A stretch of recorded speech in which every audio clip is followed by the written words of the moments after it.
तो हेलो दोस्तों, नमस्कार। मेरे YouTube channel science study blog में आप सभी का स्वागत है।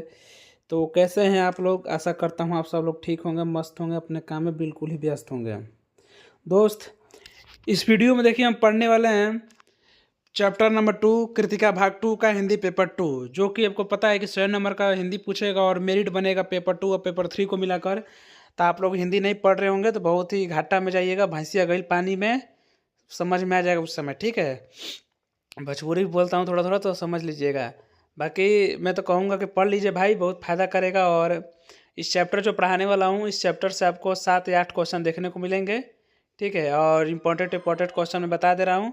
यूँ नहीं कि दूसरे सर की तरह, टीचर लोग की तरह मैं पूरा आपको 100 पेज का 50 पेज का PDF दे रहा हूँ, ऐसा कुछ नहीं है। बस 20-22 क्वेश्चन है, पढ़ लीजिए। इसमें से 5 से 6 क्वेश्चन आपको 110% एग्जाम में देखने को मिलेंगे। नहीं मिलेगा तो मेरे व्हाट्सएप नंबर लिख लीजिए, इसी पर मैसेज कीजिएगा उल्टा सीधा कुछ भी लिख कर। ठीक है, बाकी आइए पाठ को शुरू करते हैं। थोड़ा दोस्त सर्दी हो गया है, सर्दी बुखार फीवर हो गया, तो थोड़ा गला मेरा फंस रहा है, तो मैनेज कीजिएगा। ठीक है, बाकी अपना आपका ही चैनल है, लाइक सब्सक्राइब और जो बोलते हैं सब्सक्राइब लाइक सपोर्ट सब कर दीजिएगा। ठीक है, आपका ही चैनल है दोस्त। आइए देखिए, सबसे पहले हम कमलेश्वर जी के बारे में पढ़ते हैं। देखिए, इस पाठ का नाम है जॉर्ज पंचम की नाग। ठीक, और इसके लेखक है कमलेश्वर।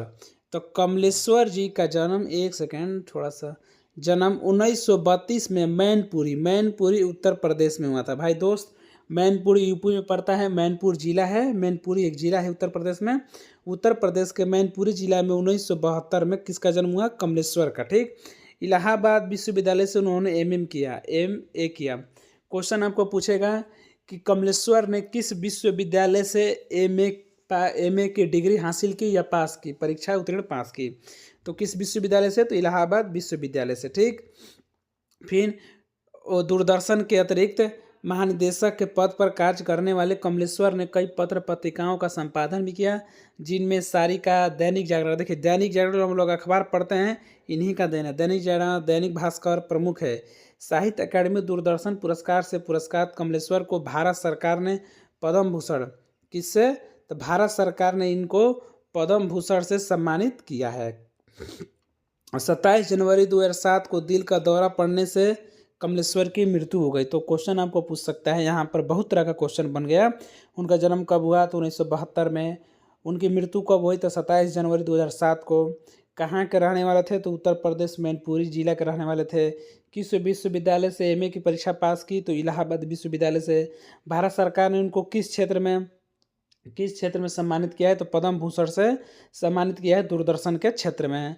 ठीक है, इसके बाद देख लीजिए, उनकी बहुत सारी कविता का रचनाएं उन्होंने की। जैसे कि नई कहानी के आंदोलन के अगुआ रहे कमलेश्वर की प्रमुख रचनाएं, जैसे कि राजा, निर्मसिया, खोई हुई दिशाएं, 16 छतों वाला घर, जिंदा मुर्दे, वही बात, आगामी अतीत, डाक मंगला, काली आंधी, कितने पाकिस्तान। उन्होंने आत्मकथा में क्या क्या लिखा है? यात्रा वृत्तांत, संस्मरण भी लिखे हैं। कमलेश्वर ने अनेक हिंदी फिल्मों में, TV धारावाहिकों एवं पटकथा भी लिखी है। ठीक है, मैंने बता दिया। अब आइए यहाँ से क्वेश्चन शुरू होता है आपके। पहला क्वेश्चन है, जॉर्ज पंचम की नाग पाठ के लेखक कौन है?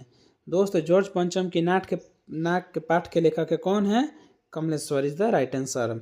नेक्स्ट, जॉर्ज पंचम की नाग पाठ के आधार पर बताइए कि जॉर्ज पंचम की मूर्ति की नाग कहाँ गायब हुआ था? तो कहाँ से गायब हुआ था? दूसरा का आंसर होगा आपका इंडिया गेट से। ठीक है, इंडिया गेट जो कि कहाँ है, कमेंट में बताइएगा। नेक्स्ट है, जॉर्ज पंचम की नाग पाठ के आधार पर बताइए कि भलाई के मीटिंग में क्या मतलब है पेश हुआ? भलाई की मीटिंग में क्या पेश हुआ? तो मसाला। क्या पेश हुआ था? मसाला। नेक्स्ट है, जॉर्ज पंचम की नाग पाठ के आधार पर बताइए कि मूर्तिकार के पास क्या था? तो मूर्तिकार के पास जॉर्ज पंचम की खोई हुई नाग का नाप था। ठीक है, नेक्स्ट है, जॉर्ज पंचम की नाग पाठ के आधार पर बताइए कि पैसे से लाचार कौन थे? तो पैसे से लाचार कौन था? मूर्तिकार पैसे से लाचार था। नेक्स्ट, जॉर्ज पंचम की नाग पाठ के आधार पर बताइए कि दरवाजा बंद करने का आदेश सभापति ने किसको दिया था? तो किसको दिया था? चपरासी को। चपरासी दरवाजा बंद करते हैं ना, चपरासी को। नेक्स्ट, जॉर्ज पंचम की नाक पाठ के आधार पर बताइए कि शहीद होने वाले बच्चों की मूर्तियां कहाँ स्थापित है। तो शहीद होने वाले बच्चों की मूर्तियां स्थापित है बिहार सेक्रेटरिएट के सामने। ठीक है, याद रखिएगा। नेक्स्ट क्वेश्चन, जॉर्ज पंचम की नाक पाठ के आधार पर बताइए कि ऐसा क्या चीज़ है, मैंने ऐसी क्या चीज़ है जो हिंदुस्तान से मिलती नहीं। यह वाक्य किसने कहा था। तो यह वाक्य किसने कहा था, सभापति ने कहा था कि हिंदुस्तान में ये चीज़ नहीं मिलेगी। नेक्स्ट, जॉर्ज पंचम की नाक पाठ के आधार पर बताइए कि रानी एलिजाबेथ द्वितीय किसके साथ हिंदुस्तान आने वाली थी। तो पति के साथ। किसके साथ, अपने पति के साथ आने वाली थी। नेक्स्ट, कमलेश्वर का निधन कब हुआ, अभी मैंने बताया 27 जनवरी 2007। 27 जनवरी 2007 को उनका मृत्यु हुई। 27 जनवरी के 7 जनवरी, सॉरी भूल गया थोड़ा मैं भी। हाँ ठीक है, 27 जनवरी। ठीक, नेक्स्ट देखिए, क्वेश्चन पूछ दिया ना भाई, देख लीजिए क्वेश्चन पूछ दिया है। कमलेश्वर ने किस विश्वविद्यालय से एमए की परीक्षा पास की। किस विश्वविद्यालय से, तो इलाहाबाद विश्वविद्यालय से। नेक्स्ट, कमलेश्वर प्रसाद सक्सेना ने कितनी फिल्मों की पटकथाएं लिखी है। तो लगभग इन्होंने 100 फिल्मों की पटकथाएं लिखी, मैंने उनको निर्देशक के रूप में काम किए हम। जॉर्ज पंचम कौन थे। तो जॉर्ज पंचम प्रथम ब्रिटिश शासक थे। नेक्स्ट, जॉर्ज पंचम की नाक पाठ के आधार बताइए कि गुरिल्ला युद्ध किसके लिए शुरू हुआ था। कमेंट करके बताइएगा गुरिल्ला युद्ध कब हुआ था। भाई बहुत ही शानदार क्वेश्चन है। ये सब क्वेश्चन अधिकतर बिहार दरोगा, झारखंड दरोगा, यूपीएससी यही सब में सब क्वेश्चन पूछता है। तो गुरिल्ला युद्ध पूछ रहा है कि किसके लिए शुरू हुआ था। तो मूर्ति के नाक के लिए। ठीक है।